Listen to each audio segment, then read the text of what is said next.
están los de la sesión de previas. Y ya está la grabación. Todo tuyo, Tomás. Hola, buenas tardes a todas y a todos, buenos días, dependiendo de dónde estéis. Es un placer volver a veros en esta cuarta sesión del seminario La Invención Etnográfica, organizado conjuntamente por EXCOL, junto con la Complutense de Madrid y la Universidad Oberta de Cataluña. Para esta cuarta sesión tenemos el gran placer de tener con nosotros a Ignacio Farías y a Marjorie Murray como acompañante de la sesión. Presentaré muy brevemente la sesión y daré rápidamente la palabra a Ignacio y después a Marjorie para el turno como de discusión. En la sesión de hoy nos gustaría presentar uno de los capítulos del libro, The Ethnographic Inventory, que versa sobre la producción y el diseño y el testeo de juegos como peculiares modos y maneras de practicar y generar condiciones para la etnografía. Como quizá algunas de vosotras sepáis, los juegos se han convertido recientemente en espacios relevantes para la experimentación antropológica, permitiendo enfoques alternativos al análisis crítico, el trabajo conceptual y la discusión ética. Una de las cosas que nos gustaría discutir en la sesión de hoy es cómo los juegos pueden volverse relevantes como dispositivos de campo o como manera de generar relaciones de campo.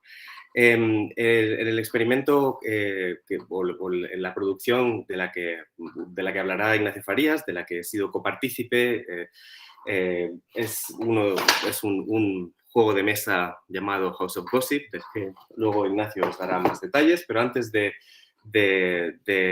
entrar en la sesión quisiera poder presentar a las dos personas que tenemos hoy. Es un gran placer y me hace mucha ilusión poder presentar a Ignacio Farías, que es un co-instigador y colaborador durante muchos años, donde hemos estado trabajando en muy diferentes proyectos conjuntamente. Ignacio Farías es profesor de Antropología Urbana en la Universidad Humboldt de Berlín, donde también es codirector del Laboratorio de Antropología Urbana Multimodal.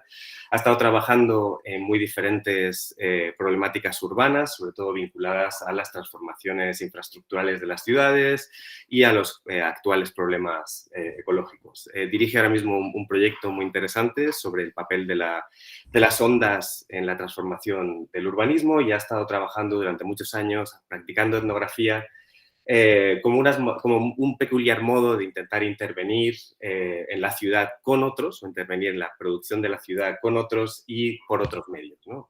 Junto con otras personas arquitectas, grupos concernidos y diseñadores de política pública y por otros medios más allá del texto con producciones materiales. Muchas gracias, Ignacio, por participar y por presentar este capítulo escrito conjuntamente. Y tenemos también el gran placer de tener acompañándonos a Marjorie Murray, profesora de la Pontificia Universidad Católica de Chile, profesora de Antropología, que hasta épocas recientes ha sido la coordinadora de la Escuela de Antropología de esa universidad. Marjorie es una persona experimentada en muy diferentes investigaciones e indagaciones en torno a la cultura material, el consumo, la parentalidad y la crianza. Al invitarla a esta sesión nos interesaba peculiarmente su interés en el estudio de diferentes dispositivos y modos y maneras etnográficas de analizar esa cultura material en la vida cotidiana. Los juegos son quizá unos elementos de esa cultura material cotidiana que han participado en la producción de un determinado tipo de espacio de ocio, a pesar de que que quizá pudiera, fue una de las razones por las que pensamos en Marjorie como una persona que nos pudiera ayudar a prolongar y profundizar en este gesto que iniciaba este capítulo. Marjorie ha trabajado en muy diferentes lugares, ha hecho un trabajo de campo en Madrid, donde hizo su trabajo doctoral sobre la configuración de la cosmología de la persona y el self. Y en Chile ha venido trabajando de forma más específica sobre temáticas de parentesco, parentalidad, con un especial foco en la maternidad de niños pequeños. Gracias, Marjorie, también por acompañarnos en esta sesión número 4 del inventario. Simplemente una pequeño apunte sobre cómo estamos pensando el seminario. Normalmente las presentaciones que hemos realizado hasta ahora han venido a tener una media hora donde las diferentes presentaciones, donde la persona que presenta expone el contenido del capítulo. Después tendríamos aproximadamente unos 15-20 minutos. Puede ser más dialógico o menos dialógico. Marjorie puedes tomarte esta tarea como te resulte más conveniente o más oportuno, donde Marjorie dialoga y acompaña, expande, genera preguntas críticas junto con Ignacio, y después abriremos a un turno de preguntas general. Como sabéis, tenéis un chat, podéis poner las preguntas en el chat, intentaremos agrupar algunas de las preguntas que aparecen en el chat junto con las preguntas que se hagan a viva voz. Tenéis abajo en la pantalla una posibilidad de solicitar o pedir la palabra. Haced uso de estas características, por favor, para que podamos entender cómo ir organizando los turnos. Y nada, poco más allá de esto, simplemente os agradeceríamos si pudierais cerrar micrófonos y quizá el vídeo, si pudierais tener algún problema con vuestra conexión, para hacer la presentación un poco más liviana. Por mi parte, muchas gracias de nuevo, Ignacio, muchas gracias, Marjorie, por acompañarnos en esta sesión. Ok, bueno, gracias Tomás y Adolfo por la invitación, y también a Marjorie, una vieja amiga de hace muchos años, por acompañarme en esta presentación.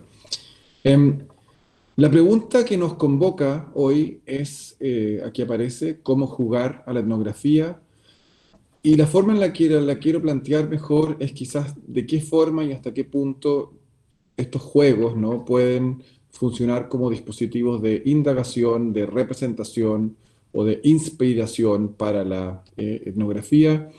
Y quisiera aproximarme a esta pregunta por medio de una historia concreta, ¿no?, de un juego que Tomás ya mencionó, que se llama House of Gossip, y es una historia es una indagación etnográfica sobre los juegos y al mismo tiempo, digamos, una indagación lúdica sobre la etnografía. House of Gossip es un juego de mesa y de roles también que desarrollamos junto a un grupo de estudiantes de antropología.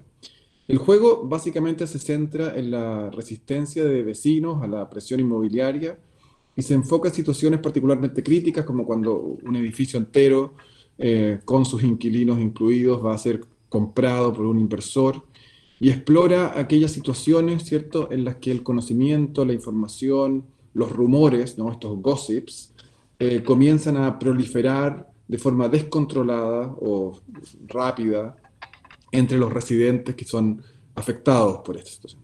El juego gira básicamente en torno a los encuentros entre los vecinos, encuentros que ocurren en la escalera del edificio, y en cada turno los jugadores pueden subir o bajar la escalera y encontrarse con otros. Cuando se encuentran con otros, tienen que alejarse de esta mesa que vemos ahí, ¿no?, y entrar en un juego de rol imaginario, improvisando una conversación con el otro jugador. Y en estos encuentros se trata básicamente de entender con quién estás hablando, interpretar un poco un personaje frente al otro, crear condiciones de confianza y de amistad para finalmente poder llevar a cabo una acción colectiva. Este juego es el resultado de un proyecto de 2 años, en el que, o casi 3, la verdad, en el que hemos ido descubriendo poco a poco, la verdad, y entendiendo poco a poco lo que estábamos haciendo, y por lo tanto el carácter y el potencial etnográfico de estas prácticas, que son muy poco convencionales, digamos, para la antropología. Entonces lo que quiero hacer, básicamente, es contarles la historia de House of Gossip, y algunas otras cosas más, centrándome en 2 momentos claves. El primero es un workshop de 3 días, a partir del cual surgió el primer prototipo. Y el segundo es una fiesta de barrio en el centro de Berlín, donde testeamos el juego con algunos vecinas y vecinos. Y básicamente la idea es, a partir de esto, reflexionar sobre estos 2 momentos que nos parecen claves, ¿no?, el diseño y el testeo como prácticas que nos permiten reinventar y de alguna forma reequipar la etnografía como una forma de indagación que es inventiva y también colaborativa. A ver, House of Gossip, que es el juego que quiero presentar, fue el resultado de un curso de maestría centrado en investigación etnográfica que dura todo un año, que Tomás Criado y yo dirigimos en forma conjunta y que llevaba por título The Only Game in Town, el único juego en la ciudad, etnografías, bueno, antropología del housing, de la vivienda y de los mercados inmobiliarios en Berlín, ¿no? Y el objetivo de este curso era explorar etnográficamente los ensamblajes de prácticas sociotécnicas, de cálculo económico y también de politización de asuntos comunes que le dan forma un poco a los mercados inmobiliarios en Berlín. La pregunta esta, de Only Game in Town, ¿no? El único juego en la ciudad, sugería que a lo mejor nuestra tarea como antropólogas y antropólogos era ir más allá de esta idea economicista de que hay solo un mercado o una lógica capitalista subyacente a los mercados inmobiliarios de vivienda y explorar, ¿cierto?, los múltiples juegos, las múltiples lógicas en los que participan los actores de este mercado. Entonces, a lo largo de un año de trabajo y de investigación, los estudiantes y las estudiantes fueron investigando una variedad de casos que daban cuenta de distintos temas, ¿no? De las distintas formas de racionalidad, de actores e intermediarios del mercado, agentes inmobiliarios, empresas de construcción de vivienda, cooperativas de construcción, tanto las actuales como las de comienzos del siglo XX. Segundo, la vida social de los instrumentos políticos y legales que regulan, ¿cierto?, este mercado, desde las condiciones de uso de Airbnb hasta distintos instrumentos de política pública que existen en la ciudad y cómo estos se movilizan por distintos grupos en forma muy estratégica. Y también un poco las formas de resistencia y de problematización y también de escape al mercado, incluyendo también no solo prácticas de activistas, sino también prácticas de habitación fuera del contexto de la vivienda mercantilizada, como el movimiento de las tiny houses, de las casas pequeñas, y varios proyectos activistas que implicaban vivir en espacios públicos. Inspirados además, ¿cierto?, entonces en el trabajo de la antropología de diseño, la Design Anthropology, proponíamos también, a partir de esta investigación, tomar este tema, ¿no?, en forma seria y hacer, a partir de estas investigaciones, un juego en conjunto con los estudiantes. Entonces, lo que hicimos básicamente fue que hacia el final del curso organizamos un taller de 3 días, un workshop o hackathon, con los y las estudiantes, con el objetivo de desarrollar juegos basados en el trabajo de campo desarrollado. Ahora, la pregunta que estaba en el aire un poco en todo este tiempo, un momento, era por qué hacer juegos, ¿no? Y la verdad es que de parte de los estudiantes teníamos bastantes resistencias, a veces eran quienes menos entusiastas estaban con esta propuesta un poco extraña que hacíamos.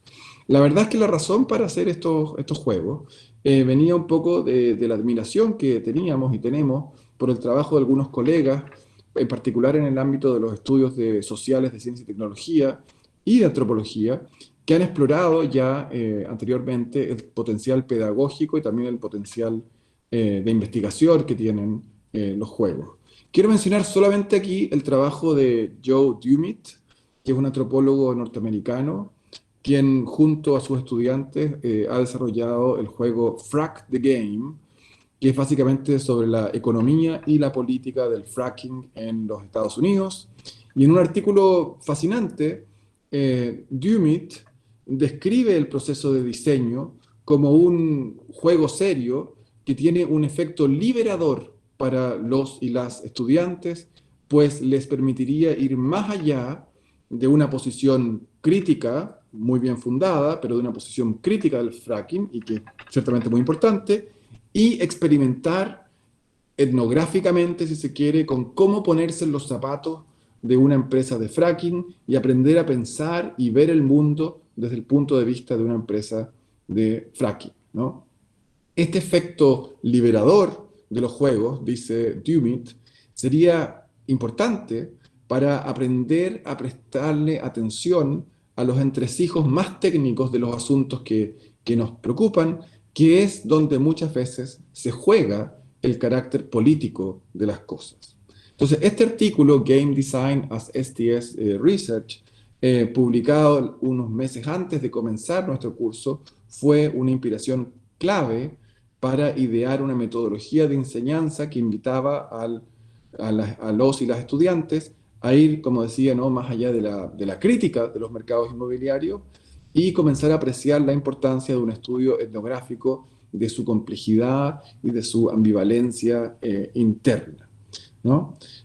A la hora de concretizar todo esto, lo cierto es que nos encontramos con varios desafíos, no solo prácticos, sino también estéticos y éticos, que, como decía al comienzo, nos han permitido comenzar a repensar los modos en que los juegos permiten tanto ralentizar como catalizar las relaciones etnográficas. Sobre esto voy a volver al final. Ahora, en cierto sentido, entonces lo que quiero hablar ahora fundamentalmente es de esto, ¿no?, del diseño como una práctica de proyección etnográfica, que va a ser una de las centrales tesis que queremos plantear acá. Ahora, antes de entrar en esto, ¿no?, en cierto sentido, la propuesta de Dummit tiene un elemento bien clásico, ¿no? Volvamos a esta, ¿no? El diseño de los juegos puede ser entendido como una práctica de indagación etnográfica y de generación de conocimiento en la medida que el objetivo del juego es representar el punto de vista de una empresa. Esto es una cita, ¿no? Dummit habla del punto de vista de la empresa. Esto requiere mapear el mundo que esa empresa habita a fin de entender las complicaciones que estas empresas y corporaciones enfrentan y, en definitiva, las cosas que las ocupan.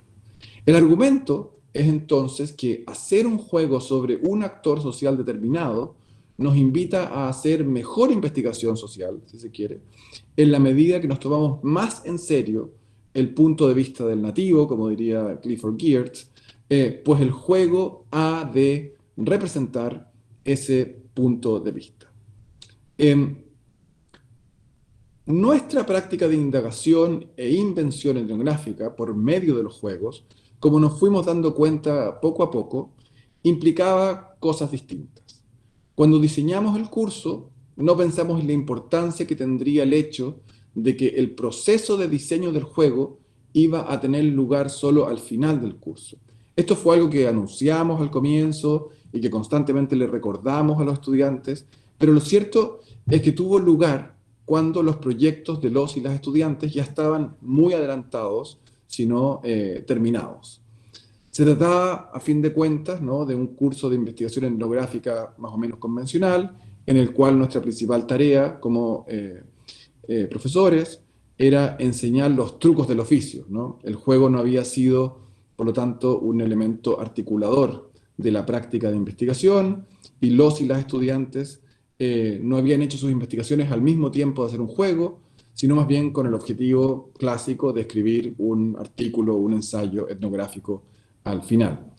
Y lo cierto es que si habíamos logrado hacer eso que dice Dummit, es decir, orientar la atención de los estudiantes hacia los asuntos más técnicos del mercado inmobiliario y lograr ese efecto liberador del cual él habla, entre comillas, ¿no?, de no quedarse atascado en posiciones críticas y fascinarse con esas complicaciones de lo técnico, la verdad es que si es que lo logramos no gracias a los juegos, sino básicamente leyendo cosas y tratando de explicar un poco cómo pensar y investigar los mercados. Entonces, al haber planteado esto al final, y al haber hecho el juego al final, el problema que se nos planteaba era un problema nuevo, ¿no? Y el problema era cómo hacer que el juego que íbamos a desarrollar no se transformase simplemente en un dispositivo de divulgación científica. Es decir, cómo convertir este proceso en una práctica más inventiva. Entonces, vamos a ver si esto funciona. Sí, parece que sí.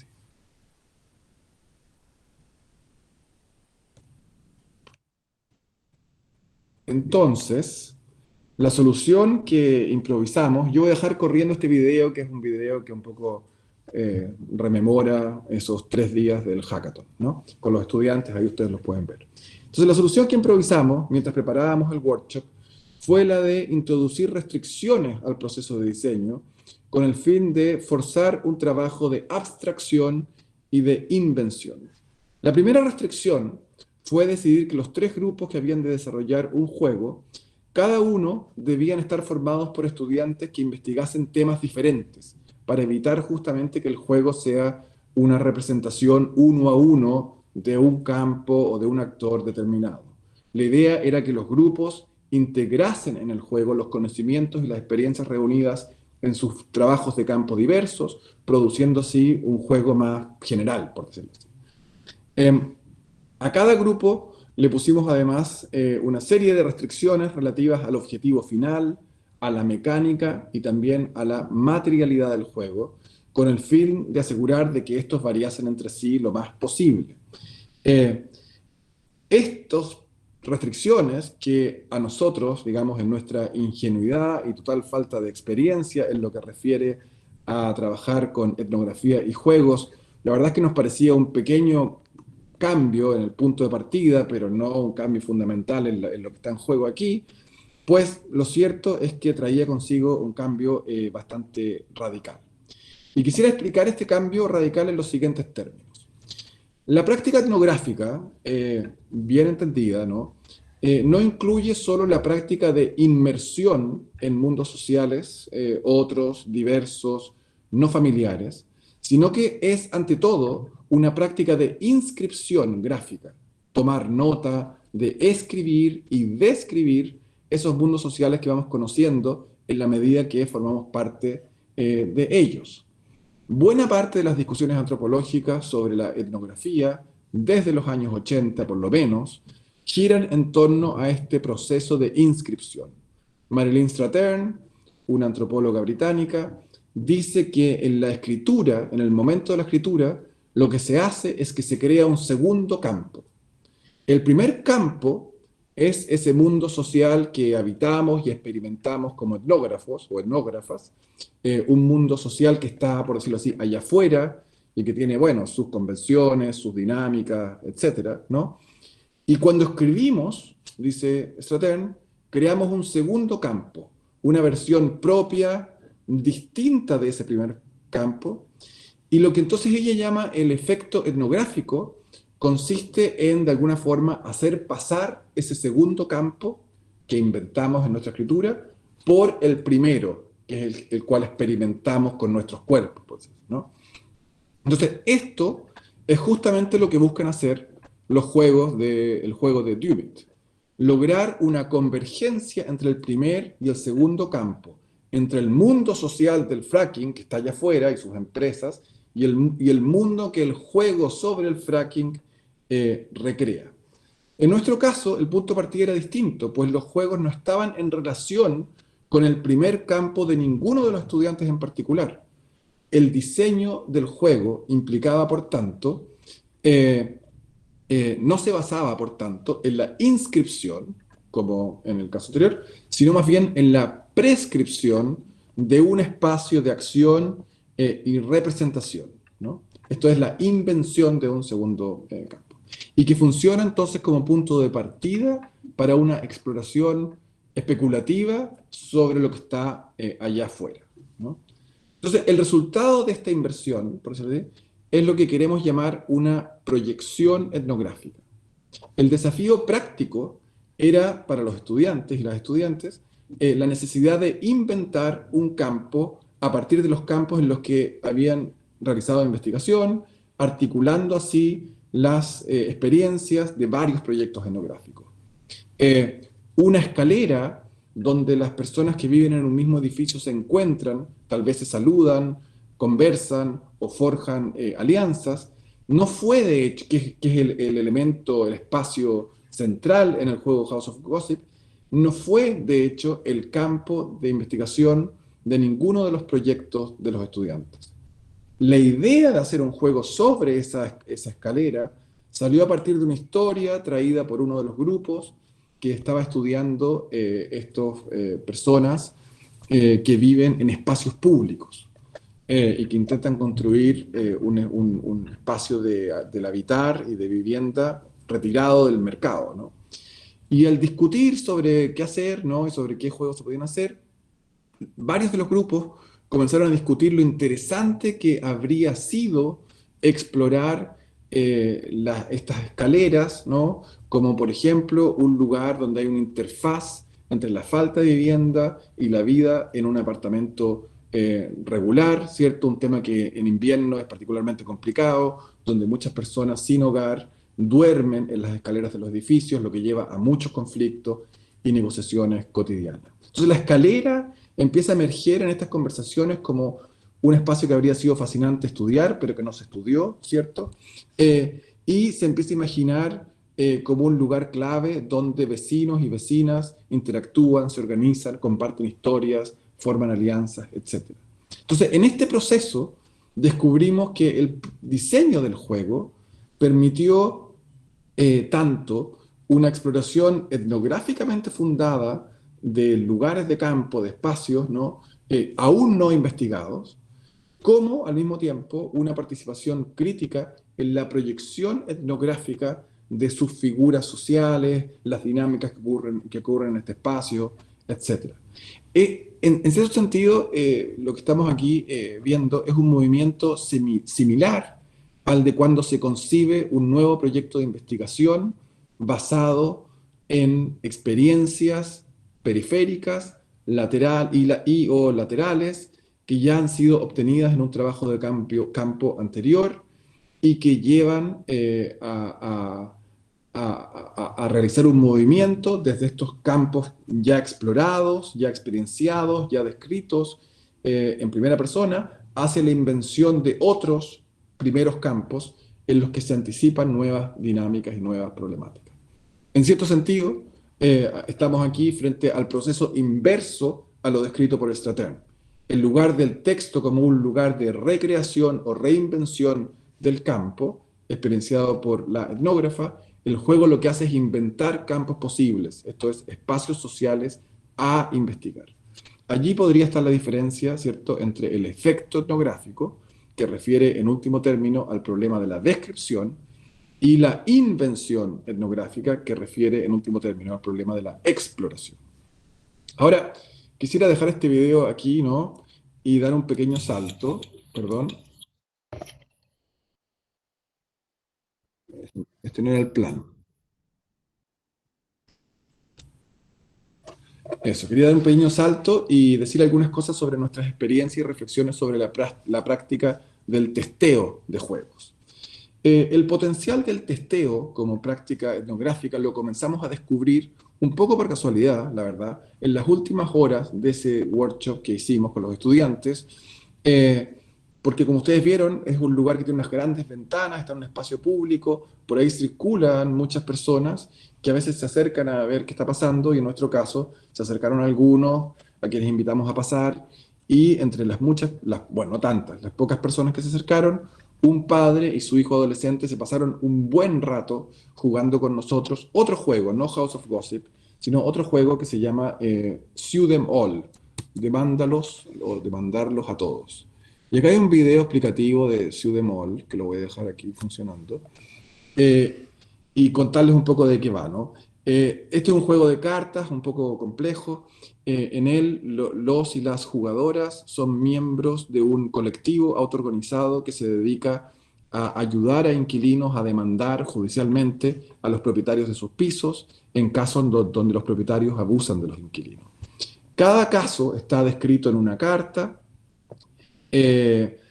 y la ayuda que este colectivo presta lo hace facilitando contactos con personas de apoyo, ahí se ven, abogados, testigos, peritos, periodistas o amigos, y cada jugador tiene cartas con estos recursos, y básicamente para llevar un caso a la justicia es necesario tener las cartas que representan a las personas de apoyo necesarias. Entonces los jugadores se pueden prestar cartas o incluso presentar demandas colectivas para muchos casos de un mismo tipo.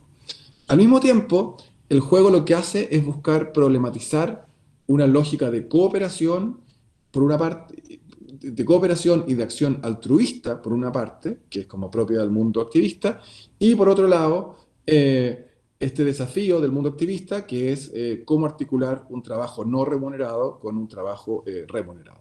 Entonces, los y las activistas del juego obtienen una retribución económica por llevar los casos a los tribunales, y el desafío es que tienen que ganar suficiente dinero al final de cada ronda, básicamente como para llegar a fin de mes.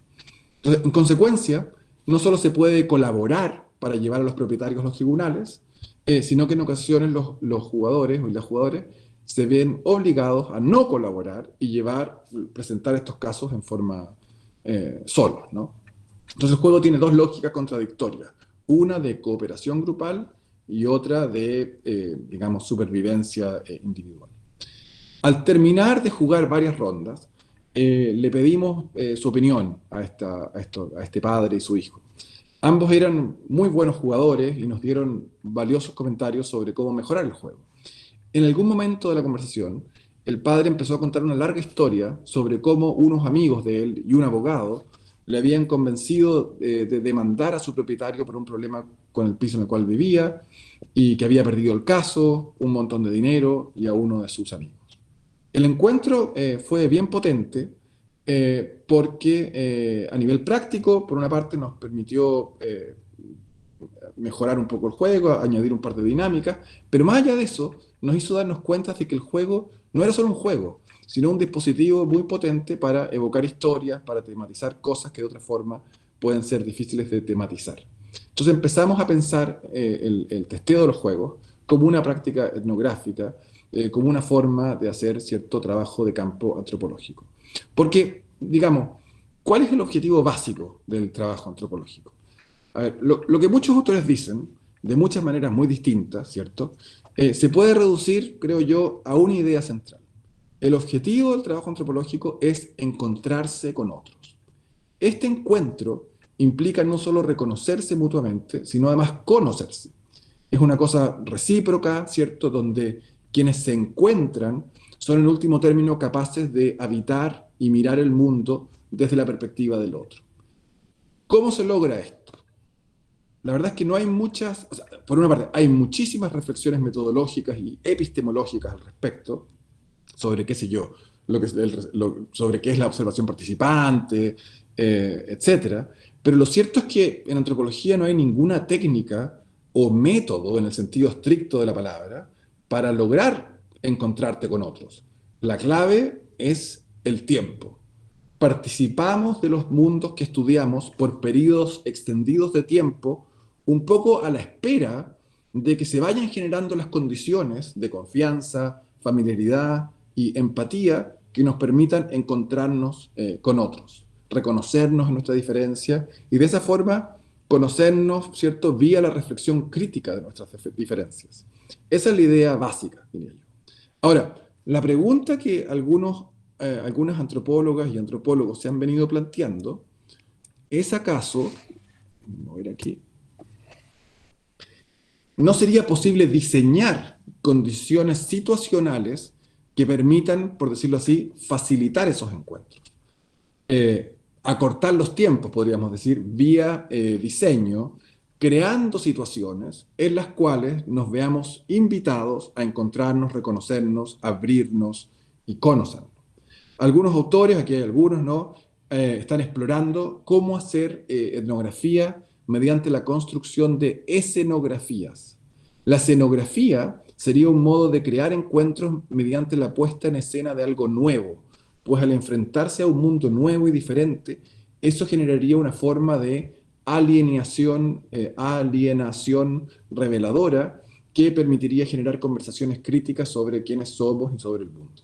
Pues la tesis es que algo de esa alienación reveladora ocurre en las situaciones de testeo, las que pueden ser entendidas como escenografías para la ocurrencia de encuentros etnográficos.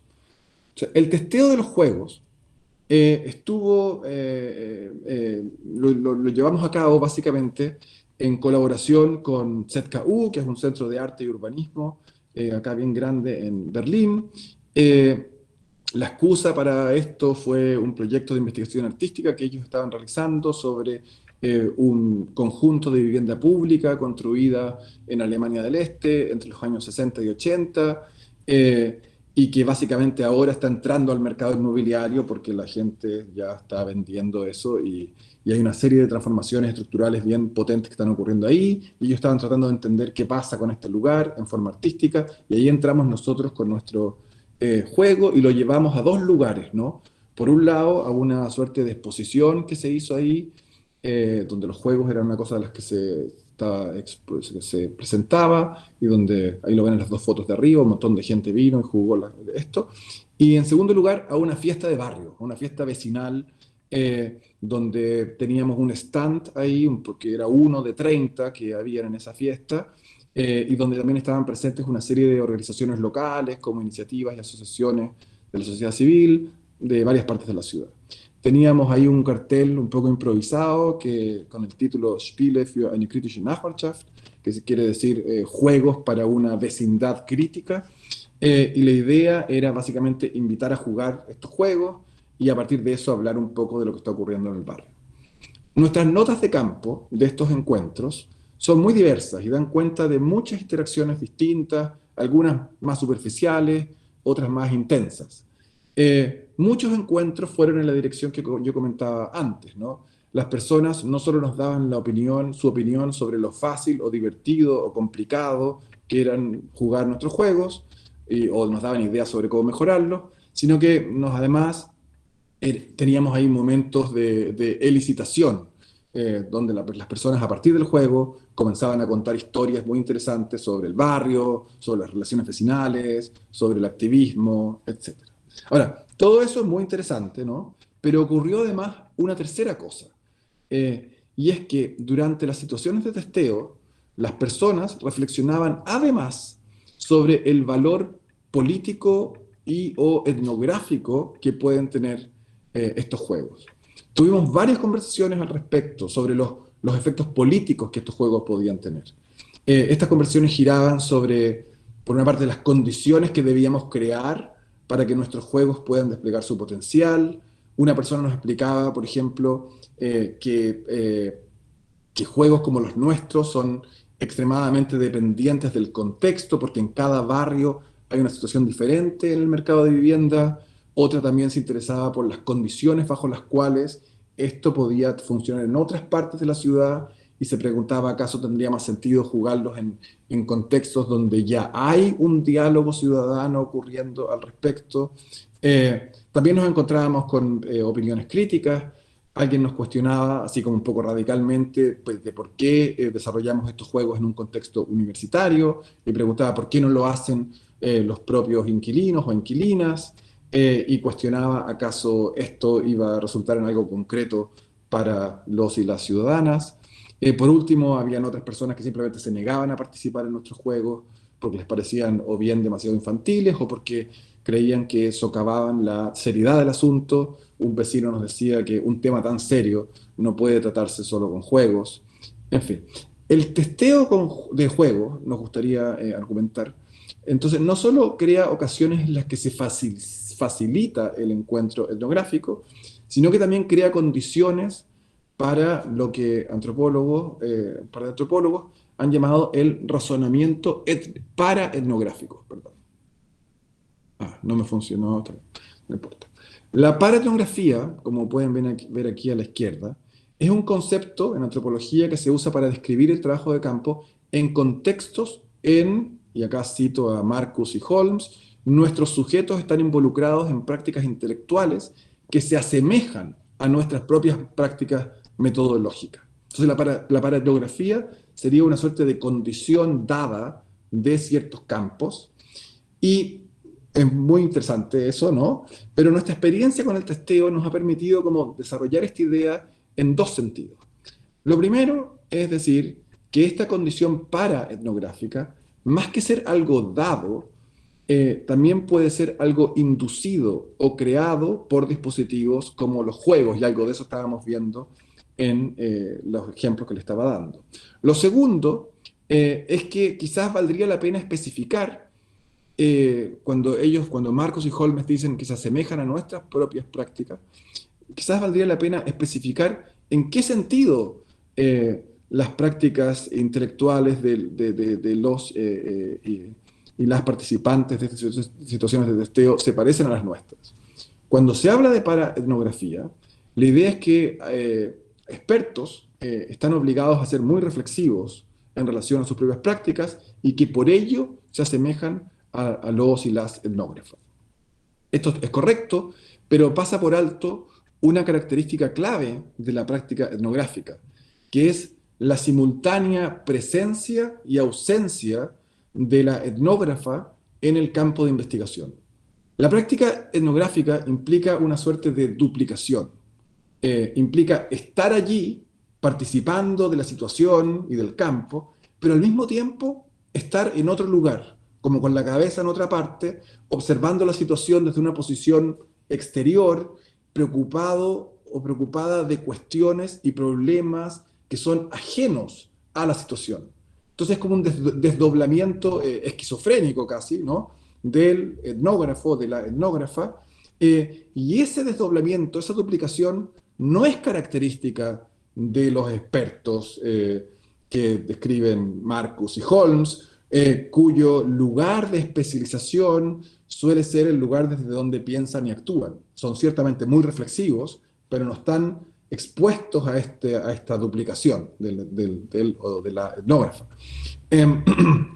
Entonces, lo interesante, sin embargo, es que esta idea de duplicación es algo que si bien podíamos ver en las formas en las cuales las personas que participaban de estas situaciones de testeo se relacionaban con nuestros juegos. Jugaban al juego, estaban inmersos en el mismo, pero al mismo tiempo estaban en muchos otros lugares, relacionándose con el juego desde distintas posiciones epistémicas y políticas. Contrastaban el juego con sus propias experiencias en el mercado inmobiliario, pero además evaluaban el juego como un artefacto multimodal destinado a generar ciertos efectos sociales y políticos, y cuestionaban y reflexionaban con nosotros sobre cómo hacer que esto funcione como un dispositivo etnográfico. Entonces las situaciones de testeo se convertían así en un espacio de múltiples comparaciones recursivas y razonamientos paralelos. Para terminar, una idea, es precisamente porque estos juegos que presentábamos ahí y que testeábamos ahí eran prototipos fallidos, incompletos, ¿no? Precisamente en ese carácter del prototipo que no funciona del todo bien, es donde creemos que radica el verdadero potencial del juego como dispositivo etnográfico, así no el juego como, así como un producto que está listo para ser vendido, que funciona perfecto, sino este prototipo que no funciona bien. Porque lo interesante para nosotros, ¿no? Al menos, no es tanto los efectos que el juego genera, una vez que ya está listo y comienza a circular, sino más bien estas múltiples formas de reflexividad cruzada y de alienación reveladora, como dirían Marcus también en otro contexto, que emergen cuando jugamos y reflexionamos en torno a estos juegos en beta. Muchas gracias. Eso sería.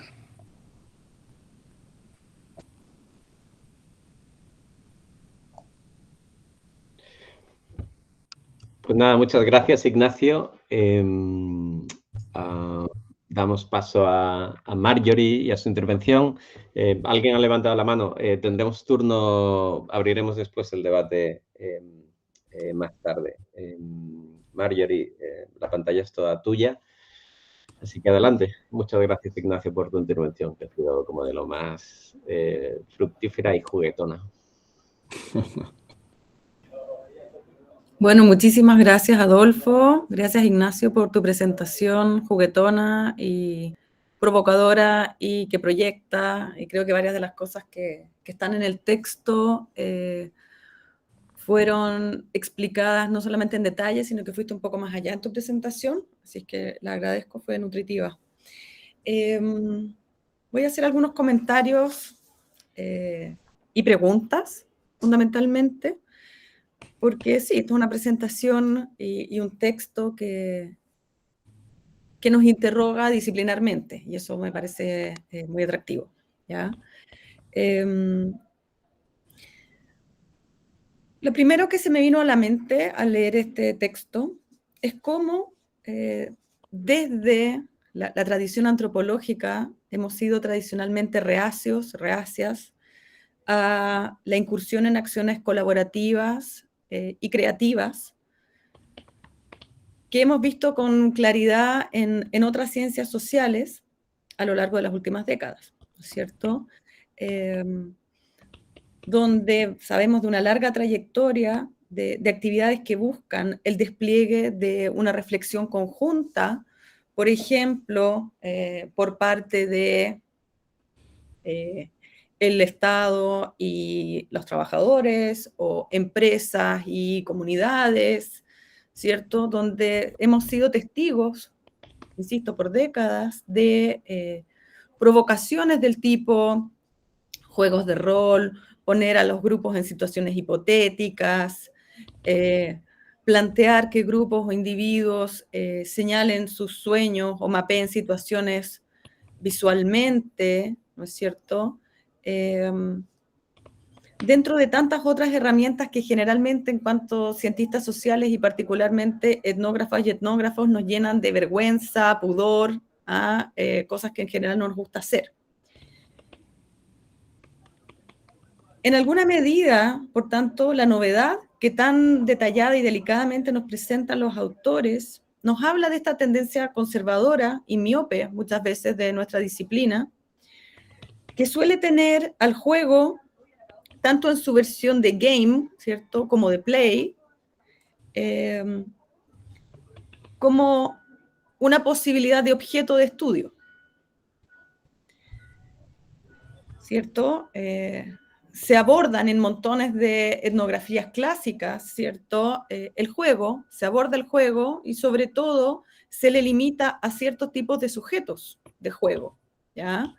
Dentro de algunas de mis líneas de trabajo, yo he trabajado, como decía Tomás, temas de infancia, parentalidad, etcétera. Obviamente existe una tradición muy importante de investigación en el juego, con juego, ¿ya? Y a través del juego. Pero suele ser algo sumamente acotado al desarrollo cognitivo, al desarrollo emocional, a las capacidades de solidaridad o competencia entre grupos, es decir, queda acotado a ciertas poblaciones, ¿ya? Y ahí pareciera no incomodarnos el abordar el juego. El juego, en línea con lo que aquí los autores denominan una provocación o la posibilidad para una paraetnografía, ¿cierto? Sí, creo, se nos presenta como tal en algunas excepciones dentro de la antropología psicológica o la psicología cultural, ¿ya? Y que creo me permiten a mí levantar algunas preguntas a los autores. Por ejemplo, ¿ya? Caso de las investigaciones de la psicóloga cultural Bárbara Rogoff, ¿cierto? Es poner a niños y niñas en situaciones para el despliegue de juegos, ¿ya? Entonces, por ejemplo, poner, qué sé yo, distintas partes de lo que podría llegar a ser la generación de un animal, ¿ya? Y lo que ella observa es cómo eventualmente se organizan para hacer el juego. Y obviamente la meta no es ver qué resulta, sino que es ver el proceso, ¿no es cierto? Es ver si hay una iniciativa más de tipo colaborativa, es ver, como ella observa en el fondo, en las clases medias, blancas, norteamericanas, que entre los mismos niños emerge mayor competencia, mayor incapacidad de abordar la meta de la generación creativa conjunta versus una articulación, y aquí no quiero de nuevo estereotipar, vamos a avanzar a llegar a eso después, versus lo que ella observa, por ejemplo, en niños migrantes de origen maya, donde se articulan y ella dice, piensan colaborativamente sin necesidad de verbalizar demasiado, ¿ya? Entonces ahí el juego se vuelve obviamente no solamente un objeto de estudio, sino que es a través de lo cual ella puede visualizar, puede cuestionar y puede después volver al campo respecto de distintas maneras de socializarse en esos dos contextos. Por lo tanto, este ejemplo, que aquí he presentado muy someramente, obviamente nos obliga a desnaturalizar el concepto de juego, ¿ya? Y a mí me aparece la pregunta, y al ver ahora los videos que mostraba Ignacio, la pregunta como de segundo orden, ¿no es cierto?, de las culturas de juego. Es una pregunta que me encantaría después escuchar, ¿no es cierto? ¿Cuáles son las culturas de juego de las que vienen las estudiantes o los estudiantes con las que trabajaron? ¿Existía o no cierta diversidad en la experiencia del juego por género, que quizás es evidente, pero aquí obviamente todavía no lo vimos, por clase, por origen, ¿ya? ¿Qué tipos de juego emergen? ¿Ah? Estamos hablando de juegos en los cuales, porque yo no vi el detalle, ¿no es cierto?, de cómo se configuraron estos juegos.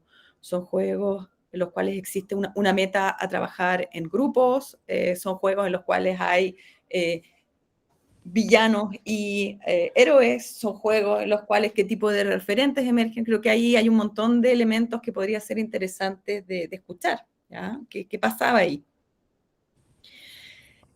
Y obviamente emerge la pregunta que las mismas personas que participaron de los testeos mencionaron, ¿no es cierto?, la posibilidad de replicabilidad o no de estos juegos, ¿ya?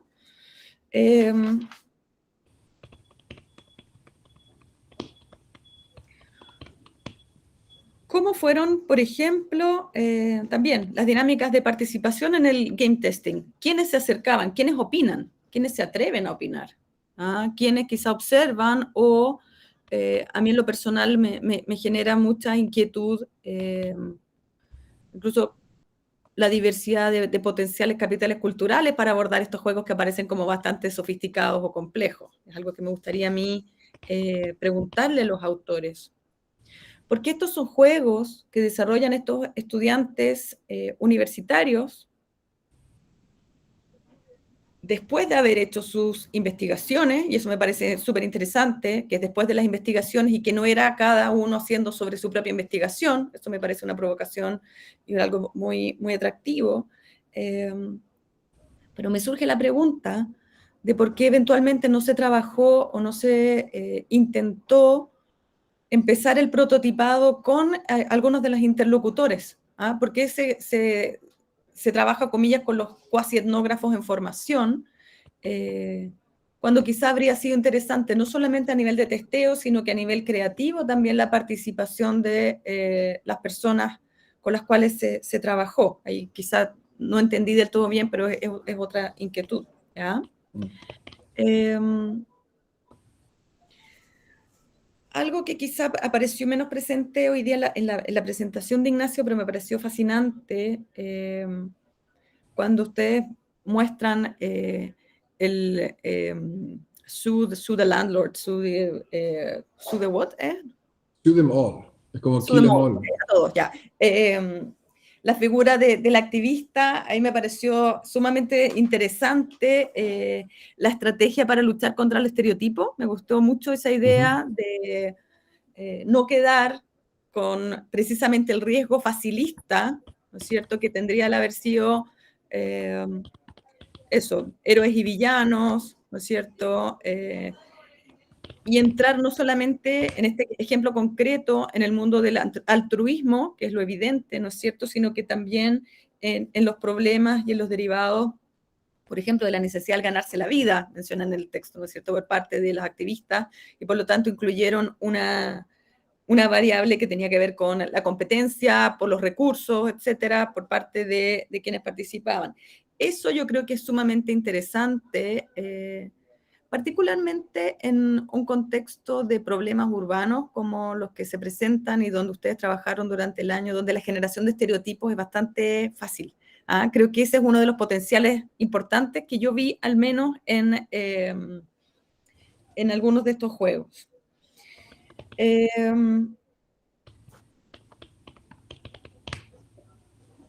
Ya. Después, respecto de la provocación que hacen, ¿no es cierto?, o el cuestionamiento a la propuesta de Strassern del segundo terreno, ¿no es cierto?, que estamos y luego estamos de nuevo de otra forma en el terreno. yo creo que es interesante dialogar con la tradición ya tan larga de asumir que la etnografía es imaginación, que la etnografía es creación, que la etnografía es inventar o es invención, que también tiene una larga data, ¿ya? Y que permite, obviamente, algo mucho más allá del encuentro de mundos. En ese sentido, y aquí vuelvo muy brevemente al primer punto, el énfasis en lo prototipo, en el no comprometerse, en el no llegar a este juego redondo, en el no llegar, y aquí vuelvo a lo primero que mencionaba, no llegar a ese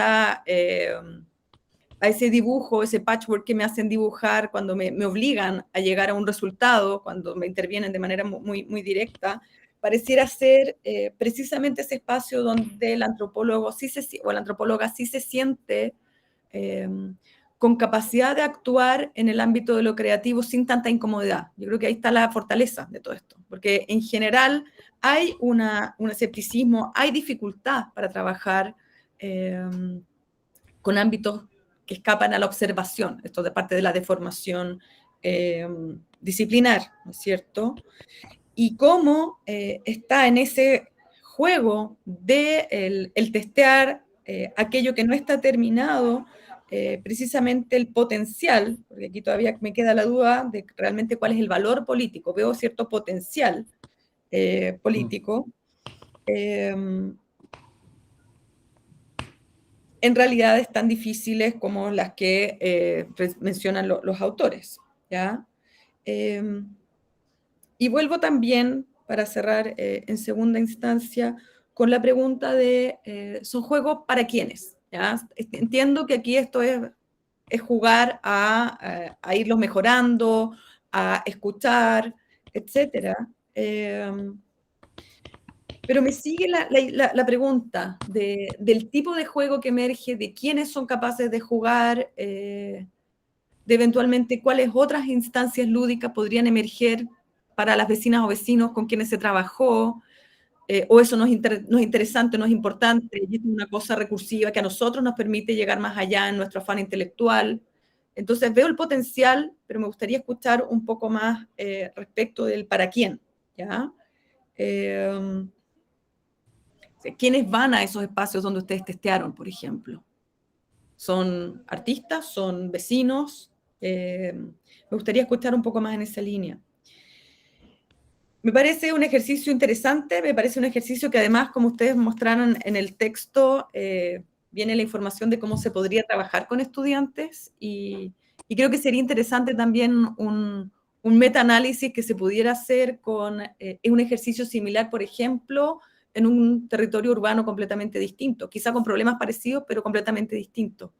Ahí veo también potencial pedagógico, eso lo tengo súper claro. Me queda más la pregunta del alcance político. Muchísimas gracias y no sé si sigue con una réplica de Ignacio o damos la palabra a quienes están aquí presentes haciendo sus preguntas. Pues nada, tenéis ahora un momento para dialogar entre vosotros dos y vamos dando paso a las preguntas, pero sí que sería como de lo más apropiado que tuvierais un momento para intercambiar ambos pues algunas de las cuestiones que habéis mencionado.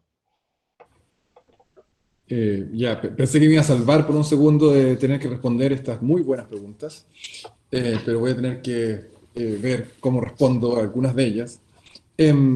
Marjorie, muchas gracias. Yo creo que algunas de las cosas que planteas las hemos pensado, pero también hay algunas cosas que planteas que no han estado en el horizonte de nuestras reflexiones y que es súper bueno tener este comentario para poder ir incluyendo esas cosas. Con eso me refiero en particular a lo primero que mencionaste, que tiene que ver un poco con hacer la conexión quizás con todas esas otras disciplinas, quizás no antropológicas y ni siquiera sociológicas, sino a veces esas disciplinas que nosotros habitualmente consideramos como menores cuando se refiere a lo social y que somos muy críticos, ¿cierto?, de sus métodos artificiales y tal, y que quizás efectivamente hay que revisar un poco esa posible conexión. Y la verdad es que esto no es algo que llamo, o incluso la psicología cultural, como mencionabas tú, o para ser más duro, ¿no?, la psicología más experimental, donde también se intenta, pues, vía juegos y otros experimentos en espacios cerrados, por decirlo así, investigar, qué sé yo, formas de raciocinio, racionalidades económicas, etcétera, ¿no? Entonces, creo que abrir un diálogo hacia allá, crítico, pero quizás tratando de entender dónde están las conexiones, no solo dónde diferimos, puede ser súper beneficioso y, como te digo, es algo que no hemos trabajado y que me parece fascinante quizás comenzar a pensar en ello. Ahora, quizás la primera cosa que se me ocurre como una diferencia importante frente a esas tradiciones, y tú lo mencionaste un poco, ¿no?, es que en esas tradiciones el juego aparece ya sea como una suerte de objeto de estudio, ¿cierto? Como una cosa eh, o sea, como un dispositivo para investigar ciertas dinámicas sociales, cognitivas, de desarrollo intelectual o cognitivo. O sea, tiene una componente bien, digamos, instrumental, por decirlo así, que es como el método para lograr, qué sé yo, tener buenas ideas o para investigar cómo un niños de distintos orígenes resuelve problemas y se organizan. En el caso nuestro, el juego no es un método orientado a un fin, sino que me cuesta ahora encontrar la alternativa, pero es más bien es un espacio, ¿no? Y eso es lo que yo creo que es el valor de las reflexiones de Cantarella, Marcus y Hegel, no Hegel, la antropóloga Hegel, no el filósofo, ¿cierto? Sobre la escenografía como dispositivo, como práctica de construcción de espacios de encuentro antropológico. Y entonces cuando nosotros pensamos en el juego, estamos pensando en cómo abrir espacios más lúdicos y más especulativos. Y esto tiene consecuencias bien concretas, ¿eh?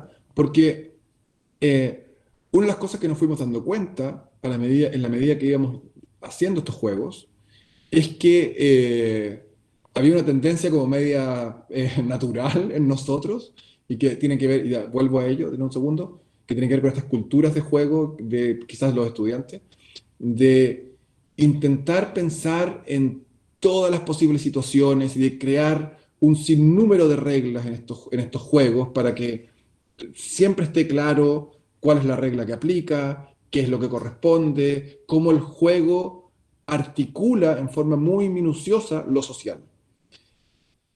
Y frente a ello, lo que empezamos a hacer fue decir, no reglas. Y entonces, en ambos juegos teníamos como esta tendencia entre, por un lado, en el momento de diseñar, como ir añadiéndole reglas al juego, y luego como ir entendiendo que lo mejor era eliminar la mayor cantidad de reglas posibles para que el juego abra un espacio y no sea entonces un mecanismo para, por ejemplo, estudiar cómo la gente resuelve problemas, sino que se convierta en una excusa para especular en forma conjunta, desplazando el yo. Eso es lo gracia que tiene, que es como desplazar tu historia, te pone en otro lugar, para improvisar. Entonces, por ejemplo, en el Shoot 'em All, este juego, una de las cosas que pasa es que la gente, como está esta idea de que, bueno, todos los activistas ganan un poco de dinero, en fin, entonces la gente se pasa mucho tiempo conversando sobre cómo definir las reglas. Entonces el juego, como que uno de los problemas de ese juego, entre comillas, desde una perspectiva de juegos, de diseño de juegos, es que no avanza, no tiene como porque la gente se la pasa así como discutiendo sobre cómo vamos a hacerlo con esto y con lo otro, y eso es lo más fascinante, finalmente, ¿no? Lo mismo ocurre con el juego este del House of Gossip, donde está esta cosa de que tú cuando te encuentras con el otro, te paras y te vas a otro lugar y hablas. Y todo eso está súper poco regulado. Entonces, yo creo que la gracia de esto tiene que ver con que el juego más bien es un instrumento de apertura y lo que ocurre después es improvisación en base como a unas ideas generales sobre cuál es el problema, cuál es tu rol, y no es clausura, ¿no? Entonces, en cierto sentido, también uno a veces vuelve como al inglés, ¿no? Donde está esta distinción tan productiva para muchos, yo la encuentro poco productiva, entre game y play, ¿no? Que game se supone que es una estructura de reglas súper definida que define cuál es el juego, y play es como esta capacidad lúdica de improvisar y no sé qué. Y a mi juicio, esta distinción muchas veces replica como la distinción entre las discusiones infinitas en la teoría social sobre estructura y agencia, ¿no? Es como, por supuesto que la cosa está al medio, que no es ni game ni play, sino que lo interesante no es justo lo que ocurre ahí en el espacio intermedio, lo mismo que con la estructura y la agencia, ¿no? Y en ese sentido, bueno, eso, ¿no? O sea, como que creo que esa es como unas primeras reflexiones sobre lo que me planteabas. Después, lo otro que quería mencionar brevemente, y esto es una cosa que Tomás, que a lo mejor me está escuchando o no, me envió hace como 3 días, de casualidad, que es un link a un artículo que dice que la idea de que los board games, o sea, los juegos de mesa, son un invento alemán. Y entonces es un artículo que reconstruye la historia, y tenemos que investigarlo mejor, reconstruye la historia del board game como una cosa que se inventa en el contexto germánico, ¿no? Y efectivamente, cuando yo mencioné al comienzo, ¿por qué hacer un juego? Porque lo que yo creo que es súper importante es pensar, ¿por qué un juego? O sea, para este caso, ¿no? O sea, estamos hablando de mercados inmobiliarios. Y unas razones que nos llevó a decir un juego podría ser el instrumento adecuado es porque obviamente los mercados toda la vida han sido imaginados como juegos. Existen juegos famosos que todos hemos jugado, como el Monopoly. Entonces, hay una suerte de conexión formal, por decirlo, de forma, entre el juego y el campo, o este terreno, ¿no? Hay una suerte de homología formal. Y eso es interesante. O sea, yo diría que a lo mejor un juego no es necesariamente lo que hay que hacer si estás haciendo un campo, si estás haciendo trabajo en un campo donde las metáforas del juego no tienen lugar. Que a lo mejor esos otros campos requieren otro tipo de estrategias multimodales. O sea, yo creo que hay que siempre pensar muy bien por qué esta forma para este campo, ¿cierto? Y entonces, no solo diría yo ahora, el mercado inmobiliario nos invita a hacer un juego al respecto, que es bastante obvio, sino que además el hecho de hacerlo acá, porque la cultura estudiantil alemana, uno podrá decir, bueno, un poco nerd o cualquier cosa, pero la gente se la pasa jugando juegos de mesa. O sea, es como muy habitual que los estudiantes no tengan, ¿cierto? O sea, hay una cultura del juego de mesa súper sofisticada y en nuestros estudiantes habían y no solo entre ellos, sino también entre toda la gente. Entonces la gente que participaba de los testeos también es gente que sabe de juegos y entiende cómo funcionan. Entonces hay algo ahí que hacía particularmente relevante hacer juegos en este caso. Eso quería decir al respecto. Y estoy de acuerdo contigo de que una cosa en la cual no nos metimos de momento es ver o tratar de analizar, ¿cierto? Como, bueno, según los distintos perfiles socioeconómicos o socioculturales de las personas que participan en esta aventura, ya sean los estudiantes o la gente que participa, que juega, si hay como distintas aproximaciones. Más bien, lo que hacíamos era más bien como confiar en la artificialidad de la situación y en crear como un nuevo punto de partida, ¿no? Por supuesto, hay una limitación en el acceso, o sea, quién accede, pero la idea era como con el juego generar como un nuevo escenario, donde quizás de alguna forma algunas de esas diferencias podrían podrían tener menor importancia porque hay este como desplazamiento del yo, ¿no? Tú estás en otro lugar. Pero claro, va a haber cierta gente que no accede, y eso hay que pensarlo y a lo mejor requiere otro tipo de estrategia. Bueno, habría sido genial, estoy de acuerdo contigo, que haber desarrollado los juegos con los colaboradores del campo, o sea, con la gente con la cual uno trabajó mientras hacías trabajo a campo, habría sido genial. No se dio por este error, bueno, fue como una suerte de error, de decir, hagamos este diseño de juegos al final del curso, como que nunca lo pensamos muy bien, para ser súper franco, pero luego creemos que fue un error afortunado, porque, claro, no permitió colaborar con las personas del campo en diseñar los juegos, quizás, pero sí permitió un montón de otras cosas. Entonces, la verdad es que estamos en un proceso de explorar los juegos, y hay otro juego que se hizo hace poco, que podríamos contar otra historia al respecto. Eh, entonces, claro, yo creo que es una súper importante sugerencia la tuya de trabajar con las personas y hacer juegos de forma conjunta. Y no sé qué más. Sobre el prototipo, claro, yo estoy de acuerdo contigo, y que a veces nos cuesta mucho a los científicos sociales de distintas eh, eh, abordar lo creativo, ¿no? Y entender que estas prácticas... Yo creo que el gran desafío de esto, y lo hablaba hace poco con un colega, Michael Guggenheim, que también hace como cosas así, digamos, con medios artísticos, es que, a mi juicio, al menos, estos experimentos multimodales, el objetivo que tienen es, así como hacíamos experimentos con multivocalidad en la antropología, en el writing cultures y en las discusiones sobre cómo escribir, ¿no? El objetivo de esto es de alguna forma, por ponerlo en términos muy tontos y sencillos, como representar mejor. O sea, el objetivo de esto no es ser creativos per se, ni inventar otras cosas, sino que es, vía la invención de otras cosas, tener una manera de acceder a experiencias dinámicas, prácticas, que es como lateral, es por el lado, es un poco especulativa, pero que tiene un valor y que es un tipo de acceso, por decirlo así, que no lo obtenemos cuando hacemos, qué sé yo, observación participante en el modo más clásico. Entonces, sí, estoy de acuerdo con eso y creo que efectivamente la tarea para muchos es tratar de entender, bueno, qué beneficios trae esto de lo multimodal. Ahí cierro. Adolfo. O Marjorie, no sé. Estupendo. No, yo daría ahora un espacio, no tenemos mucho, pero podemos alargarnos unos minutos como hacemos habitualmente para preguntas que haya, bien que se planteen de viva voz o bien a través del chat. Hacemos un turno en el que se plantean tres cuestiones y podéis intervenir sobre cualquiera de ellas, ir hilándolas o como creáis conveniente.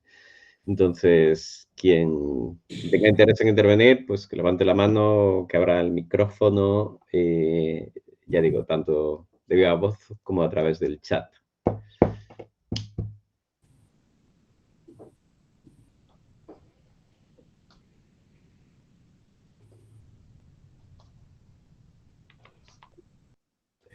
Pues adelante, Betina. Bueno, ¿qué tal? Buenos días. Acá es, bueno, buenas tardes ya acá. Allá es más tarde, creo.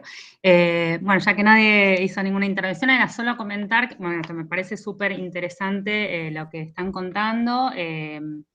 A mí me interesó en particular, porque soy miembro de un equipo de investigación en el que estamos desde Argentina, de Flaxo, del proyecto Educación y Nuevas Tecnologías, y estamos haciendo una investigación que fue seleccionada por Claxo y por la CENAF, sobre ciudadanía digital en niños y niñas entre 9 y 12 años. Entonces, estamos tratando de implementar nuevas metodologías lúdicas, que es la primera vez que nos metemos con esto. Somos un equipo interdisciplinario, yo soy antropóloga, pero hay gente que es de comunicación, de educación, el equipo lo dirige Silvina Casablancas. Bueno, muy interesada en conocer lo que están contando, digamos, esto sería un trabajo con niños y niñas, pero bueno, no desde la psicología, digamos, pero intentamos imprimir una perspectiva antropológica. Voy a poner la cámara un poco para poner el rostro acá, perdón. Y bueno, es un desafío grande, es un desafío muy grande, por eso estamos tratando de, bueno, cuando encontré este seminario, me pareció como, bueno, hay que estar ahí para escuchar lo que está pasando, así que les agradezco un montón. Si tienen algo para aportarnos, va a ser súper agradecido, pero bueno, contarles que estamos en esto.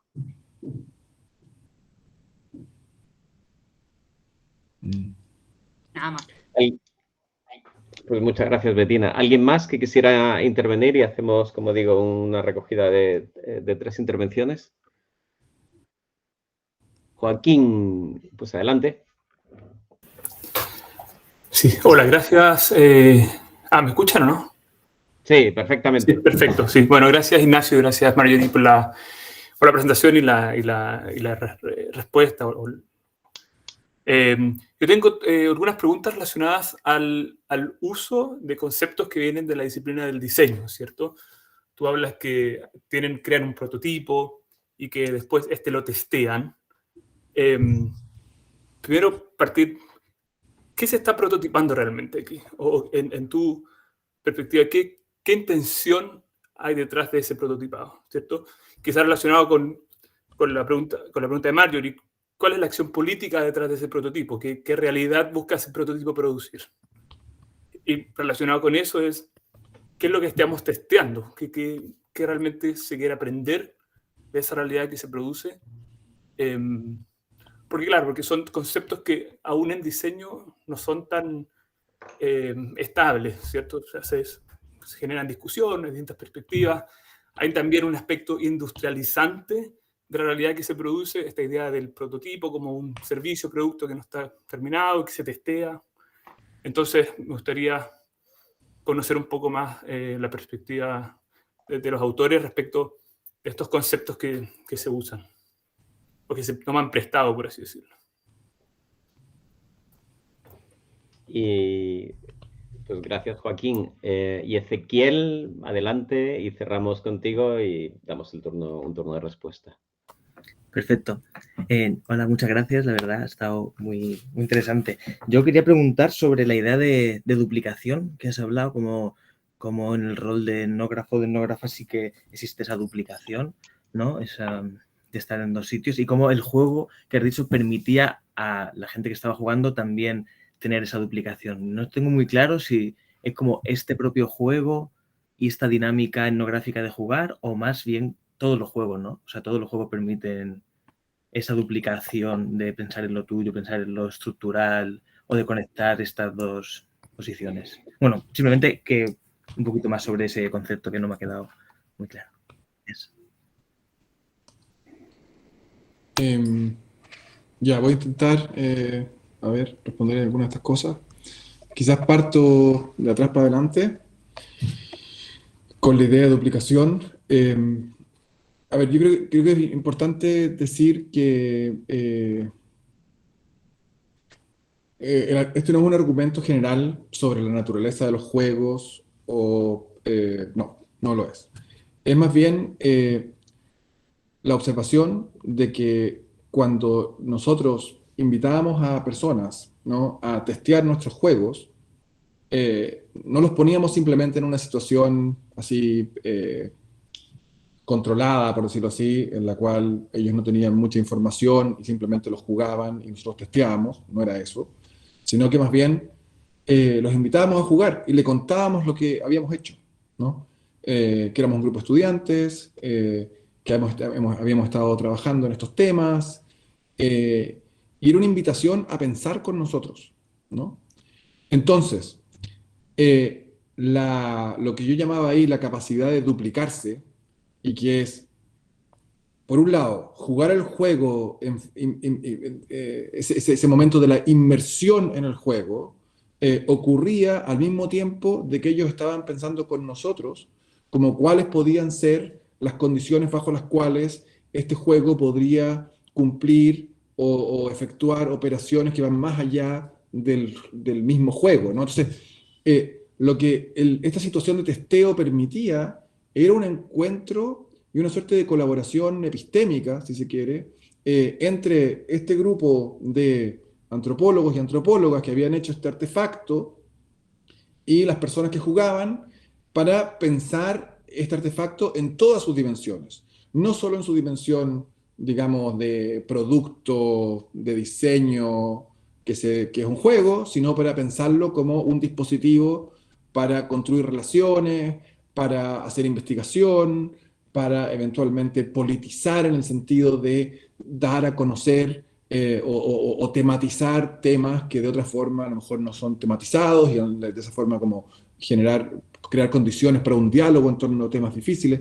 Entonces, esa duplicación de la cual yo hablaba no es por ningún motivo una cualidad intrínseca del juego, sino que es más bien un resultado obtenido con mucho esfuerzo, digamos, en cómo se construye una situación de encuentro con otras personas, en las cuales la sensación que teníamos era que en algunos casos puntuales, no en todos, pero en algunos casos puntuales, estábamos conversando con otras personas que lograban entender nuestra problemática, nuestra intención de hacer esto, y eran capaces de pensar con nosotros. Entonces pensaban de alguna forma tanto como jugadores, como personas que tienen experiencia en el mercado inmobiliario de Berlín y que te pueden contar historias al respecto, y también pensaban como nosotros, como los antropólogos y antropólogas que estaban tratando de hacer un ejercicio como este. Pero eso no es por ningún motivo una, como decía, cualidad intrínseca o inherente al juego, sino que es más bien el resultado de una invitación a una situación y de una negociación también, en fin, ¿no? Creo que eso en parte puede comenzar a responder las preguntas de Joaquín, porque efectivamente, sí, acá ocurren dos cosas, ¿no? Y que son un poco más generales quizás que la pregunta, pero la voy a decir igual. La primera es que creemos que cuando los y las antropólogos y antropólogas comienzan a trabajar con medios no textuales, cuando tú empiezas a hacer una película o hacer una instalación, no sé qué, o haces un cómic, está muy de moda, ¿no? Hacer ethnographics, ¿no? Como novelas gráficas, en lugar que son etnográficas, ¿no? Etnográficas, ¿no?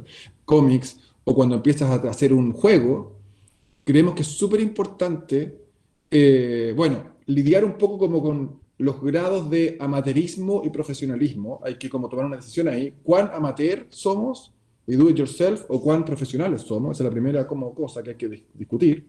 Y al mismo tiempo, al hacer eso, es súper importante entender como los lenguajes y conceptos que utilizan los expertos en esos medios, los expertos en juegos, los expertos en, qué sé yo, en novelas gráficas, porque hay mucho que aprender, digamos, de cómo ellos y ellas han discutido esos medios para entender qué es lo que esto nos permite hacer o no hacer cuando movilizamos estas cosas para efectos etnográficos, ¿no? Entonces, esa es la primera cosa. Creo que es súper importante y de ahí viene un poco, en parte, nuestro interés en estos lenguajes que son como más propios del mundo del diseño, ¿no? Ahora, respecto a las dos cosas que dijiste tú, el prototipo. Efectivamente, el prototipo es un concepto clave, pero que es equívoco, porque la verdad es que dependiendo de dónde tú vayas, la noción de prototipo tiene distintos significados. Existe, por supuesto, la noción de prototipo como un estadio previo, ¿cierto?, a tener un producto final, y que está con una lógica de producción súper unilinear y direccional. Existe esa noción de prototipo que es característica de ciertas como formas más tradicionales del diseño, pero en espacios como más de, qué sé yo, del diseño especulativo, pero también del diseño como más de algunos como colectivos de arquitectura, que en Madrid hay un montón, en Berlín hay otro montón de esos, que en el fondo empiezan a pensar en cómo, en prototipos como artefactos que por definición no están hechos para ser acabados, sino que son artefactos más o menos incompletos, que no funcionan del todo bien, y que tienen la gracia de abrir, que hacen como una operación conceptual, que es como abrir espacios de lo posible, sin necesariamente precisar qué es lo posible, porque eso es con lo que tú haces cuando pasas del prototipo al producto final que vas a vender. Ahí está, lo cierras, ¿no? Pero está esta idea del prototipo como un artefacto abierto a interpretaciones, a posibles devenires. Puede devenir A, puede devenir B, puede devenir C, no sabemos. Y la idea de muchos de estos como colectivos de arquitectura o de, ¿no? O algunos diseñadores más especulativos es pensar en la práctica del diseño como una práctica que se queda en este espacio de los prototipos y que no tiene por qué avanzar, no hay linearidad. Y eso es lo que se entiende también como la operación política, porque la operación política del prototipo es justamente abrir mundo, ¿no? Abrir posibilidades, abrir conversaciones. Entonces, y es en ese sentido también en el cual hablamos del potencial, no necesariamente valor, porque está poco claro hasta qué lugar se realiza eso, pero al menos el potencial político de los juegos. Y respecto al testeo, quizás decir, nosotros no estábamos testeando nada. Lo que creábamos es una situación de testeo, pero no con el interés, yo lo expliqué muchas veces antes, ¿no? No con el interés de testear, ¿no? Sino que era más bien el interés justamente, o sea, lo que menos nos interesaba de eso era el posible, y está bueno igual que nos den recomendaciones, ¿no? Pero lo que no menos interesaba era la recomendación específica sobre qué falla en el juego y cómo mejorarlo. Interesante, pero lo que en verdad nos interesaba en el testeo era tener un espacio para abrir y tener conversaciones sobre otras cosas que muchas veces terminaban muy lejos del juego, terminaban en reflexiones personales, reflexiones políticas, reflexiones sobre esto, sobre lo otro. Entonces, claro, jugamos como con tomar estos conceptos, pero también un poco transformarlos, quizás no siendo tan fieles a los conceptos. Hay un juego ahí con los equívocos, ¿no? Viveiros de Castro dice, ¿no?, que la antropología es el arte de los equívocos controlados, y yo creo que quizás tenemos que controlar mejor nuestros equívocos, pero estamos justamente jugando con esos equívocos entre el mundo del diseño y la antropología multimodal. Y respecto a lo último, estaba buscando esto a la rápida, pero no lo encontré. A lo primero, ¿cierto? La pregunta si hay algún tipo de consejo que podamos dar. Bueno, la verdad es que el artículo, esto es un poco propaganda así para el libro, no solo nuestro artículo, sino que todos los artículos del libro que Tomás y Adolfo editaron, terminan con recomendaciones súper prácticas, ¿no? Y sobre cómo hacer estas cosas. Y no tengo la lista acá presente y no la tengo en la cabeza, a lo mejor Tomás se acuerda, pero quizás es una invitación a mirar el libro y ver ahí si hay algo que pueda ser útil para pensar en... Quizás lo más importante que decíamos era no hacer el juego como un suplemento a la investigación, ¿no? O sea, o una suerte de paso. O sea, no pensar que el juego complementa la investigación más convencional, sino más bien pensar el juego como una forma de investigación en sí misma. Ese fue uno de los consejos principales que dábamos ahí. Pero hay un par de otros más prácticos, digamos.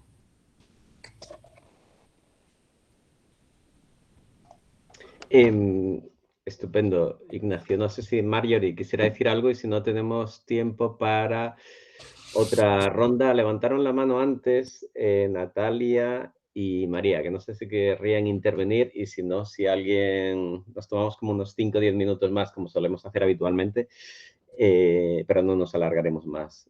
Entonces, Natalia y María, si estabais por ahí, que no perdáis el impulso, y si alguien más quisiera, pues adelante. Yo intervengo entonces, gracias. Gracias, Ignacio, y Marjorie también por la ponencia, ha sido muy interesante. Yo me había quedado, iba un poco a colación con la anterior pregunta de Ezequiel sobre la duplicación, que ya en realidad te has explicado bastante, pero me quedaba la duda de si estamos usando el juego como esa excusa de alguna forma, ¿no? Como el potencial para después generar nuevas preguntas y nuevos debates, que de hecho me parece como una forma muy inteligente, ¿no?, de sacar otras conversaciones, porque es como una forma muy inocente, ¿no?, de generar una etnografía, perdón, de generar un escenario en el que todo el mundo se pueda sentir cómodo y no atacado ni evaluado. Entonces es como mucho más propenso que salgan otros tipos de conversaciones que sean mucho más interesantes. Pero entonces lo que me he planteado desde el punto de vista del etnógrafo o la antropóloga es si entonces esta observación participante no debería también de ir acompañada de una autoetnografía, en el sentido de que va a ser parte también de las reflexiones que se generan en el juego y va a entrar como en el propio juego, ¿no? Y era un poco como me quedaba, o sea, como me asaltaba esa duda de si no estábamos perdiendo también parte del potencial del papel de esa duplicación de la misma persona. Estupendo, María. Pues Sebastián, y creo que ahí sí que cerraremos ya para no alargarnos demasiado. Adelante, Sebastián. Bueno, muchísimas gracias. Realmente es increíble escucharlos, pensar con ustedes. Y me quedaba flotando la idea de que, bueno, estuvo súper bien explicada el uso de los juegos en términos de la producción y elaboración de datos, en el hacer, digamos, de la etnografía. Y me quedaba un poco pensando si había, digamos, o sea, alguna experiencia o alguna reflexión en términos del uso, digamos, también de juegos en relación a los resultados, ¿no? A esta pregunta que había sobre la cuestión de la politicidad del uso del juego, si el juego también puede ser utilizado para potenciar políticamente los resultados, que es algo que en general los antropólogos nos quedamos bastante atrás, en términos de justamente cómo energizar con los resultados, que al fin y al cabo, digamos, somos colocados en un lugar de productores de conocimiento experto, y esos colectivos que se prestan a jugar con nosotros, digamos, están esperando mucho a veces de lo que podemos decir. Entonces, ¿en qué sentido el juego podía contribuir a eso? ¿Se habían explorado por ese lado? Gracias.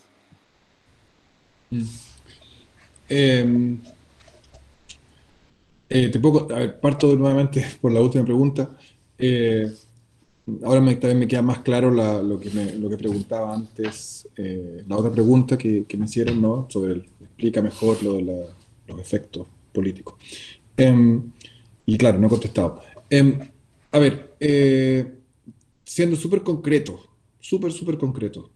En el caso de estos juegos, en el caso en particular de House of Gossip y el otro que, ¿cómo se llama? Sue Them All, tuvimos una aproximación súper interesante y muy entusiasta, digamos, con una asociación que es la principal asociación de arrendatarios o inquilinos de Berlín, que básicamente, bueno, todos acá somos miembros de esa asociación, es una asociación sin fines de lucro, privada, ¿no? Donde tú pagas un monto anual bajo y si tienes un problema hay un abogado que te aconseja y te explica cómo defender tus derechos de inquilino. Entonces, y es grande, ¿eh? Es bastante grande. Tiene en cada barrio una oficina, 2 o 3 abogados y abogadas. Y tuvimos un encuentro bien interesante con ellos donde les dijimos, mira, tenemos estos juegos y la verdad es que más allá de estas cuestiones como puntuales, de participar en un evento, quizás a ustedes les pueda resultar interesante, y estaban súper interesados, y no sé bien por qué, Corona y un montón de otras cosas, como que ese proyecto se durmió, y ellos tenían incluso la idea, porque ellos tienen como una conferencia anual, donde se juntan todos, ¿no? Y como llevar estos juegos ahí, y empezar a trabajar con eso, incluso la idea era como, bueno, a lo mejor en cada barrio, en cada oficina de estas podría haber uno de estos juegos y la gente, mientras espera a que te atienda el abogado o la abogada, podría... O sea, había como esta idea y había un gran interés de parte de esta asociación, pero como que no sé bien por qué nunca lo logramos transformar en algo real.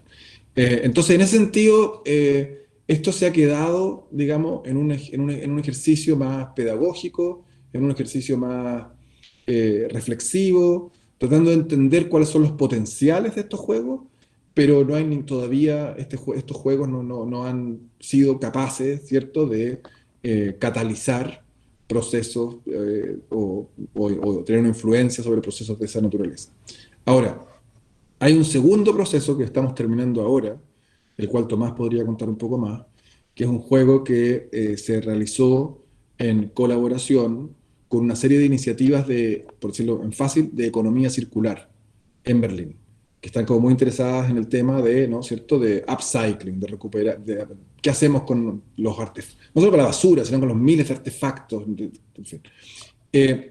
Y ese juego, que además, como que ahora está empezando a circular, lo estamos cerrando ahora, y ahí hay como toda una serie de circuitos entre la misma comunidad de activistas involucrados en el mundo de economía circular, que están muy interesados en hacerlo circular, y creemos que ahí vamos a poder quizás explorar eso en forma más sostenida en el tiempo, darles más tiempo y espacio a los juegos para que desarrollen sus potencialidades.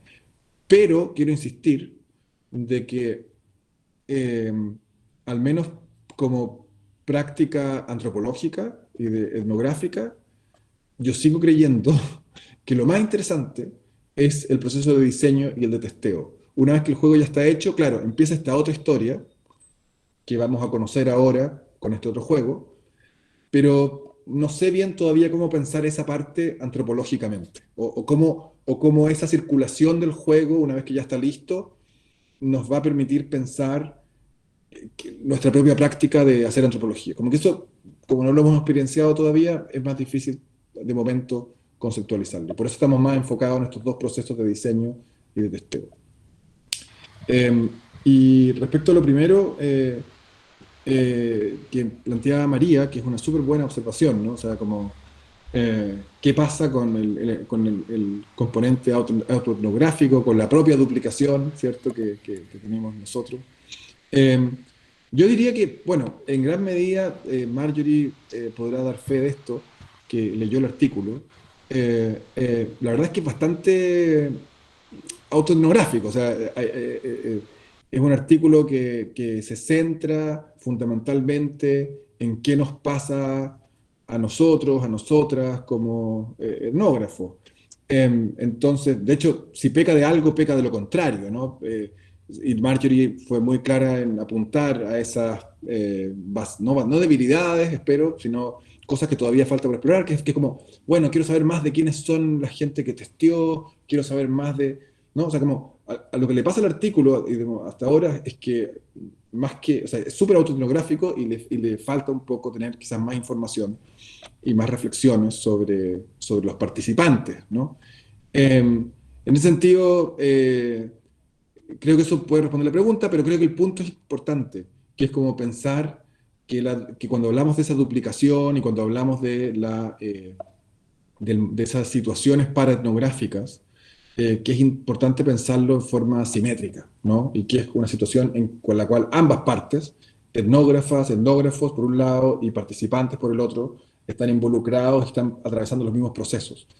De ahí también en parte la crítica que le hacíamos así entre líneas a Marcus y Holmes y su concepto de paraetnografía, que cuando se refiere a los expertos yo creo que no está realmente atendiendo como a ese carácter más, por decirlo así, esquizofrénico o doble de la práctica antropológica. Pero, bueno, gracias por las preguntas a todos, ¿no?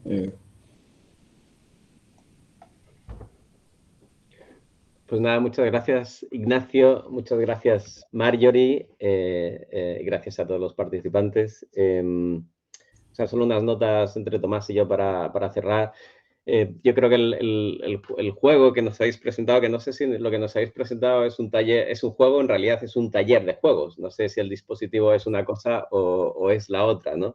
Pero el proyecto ilustra muy bien ese concepto que proponemos en el libro, ¿no? De pensar en términos de dispositivos etnográficos que lo que hacen es disponer las condiciones para estar con otras, para pensar con otras, para construir problematizaciones. Y claro, el proyecto que habéis presentado pues ilustra muy bien algunas de estas características de los dispositivos, ¿no? Que están muy situados, que en ocasiones son oportunistas, que da la impresión de que en vuestro caso es un ejercicio oportunista que tiene que ver muy particularmente con las condiciones en las que se ha desarrollado y que en realidad no tienen en muchas ocasiones ninguna aspiración de generalización como los métodos, ¿no?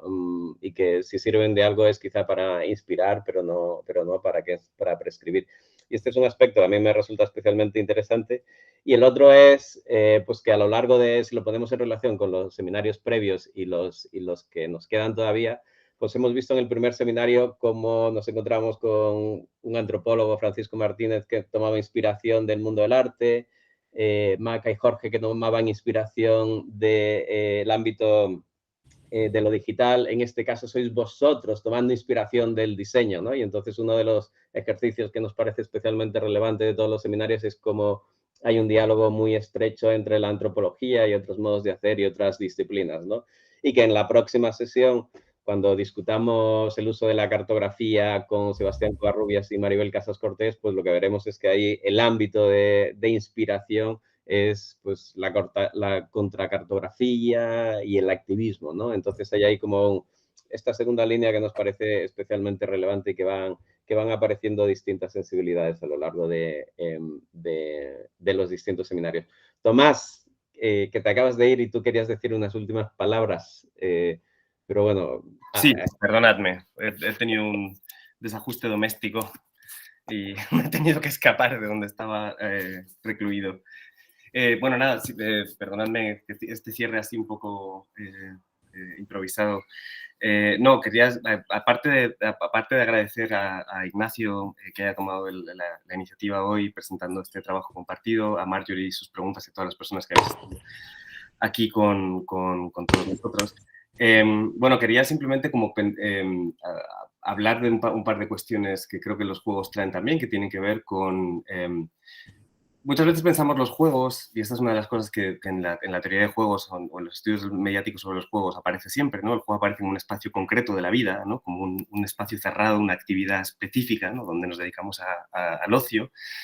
Pero el teórico de los juegos, Johan Huizinga, que desde los años 30 y 40 estuvo pensando mucho la cuestión de el elemento jugado de la vida o el elemento de la vida como juego, ¿no?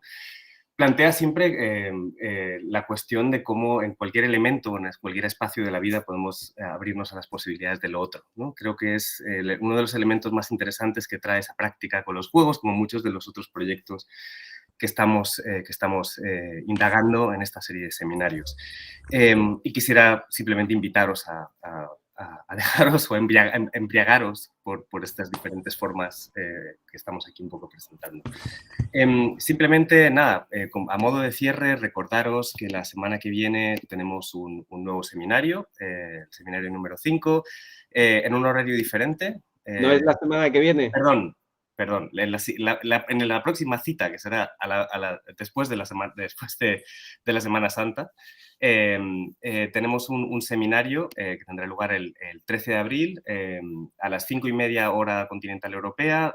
Son una hora y media más tarde de lo que han solido ser estos seminarios por una serie de ajustes para poder realizarlo, donde presentarán el colectivo de prácticas contracartográficas, ¿no? Por la voz de Sebastián Covarrubias y Maribel Casas Cortés, hablando de cómo mapear a la contra en la investigación etnográfica. Y nada más por mi parte. Muchas gracias a todas y a todos por haber tenido este espacio común y muchas ganas de volvernos a encontrar.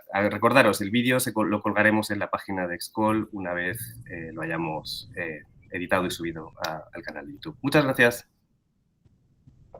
Adiós. Vale.